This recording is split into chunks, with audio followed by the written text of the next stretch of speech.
по такой счастливому случаю судьбы, наверное, я встретил нашего именно земляка Ануфриева Геннадия Пантелеевича.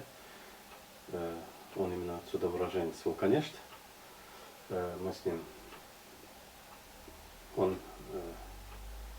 ним были знакомы, и я его встретил в Москве тогда. Именно, я говорю, ты что-то сделаешь, а ты что делаешь? Где бы мы еще встречались? Я говорю, депутат Верховного Совета СССР. Я говорю, шутишь, наверное, нет? Я Ровенская область, атомная станция есть такая. Ровно.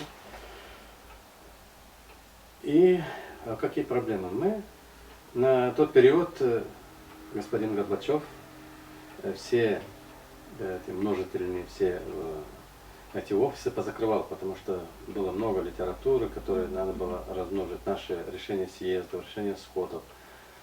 И тогда Геннадий Пантелеевич все наши материалы, то, что мы имели с собой, у нас была проблема, мы просто не могли, негде было их размножить. Он сказал, как-то у нас проблем нету, и на съезде на следующий день на каждом стуле, на спинке были уже наши материалы. Каждый. Что, конечно, депутатов с Молдавии взбесило до предела, и благодаря Геннадию Пантелеевичу был поданный запрос и Горбачеву, и Верховному Совету по проблемам гагаузского народа. И по тем временам многие были свидетелями, что про гагаузов узнал, мало того, что Советский Союз, узнал весь мир. Благодаря вот тому,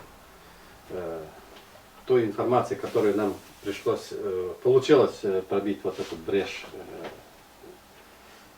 ну как правильнее сказать, блокада, что ли, это информационная блокада, нам удалось пробить.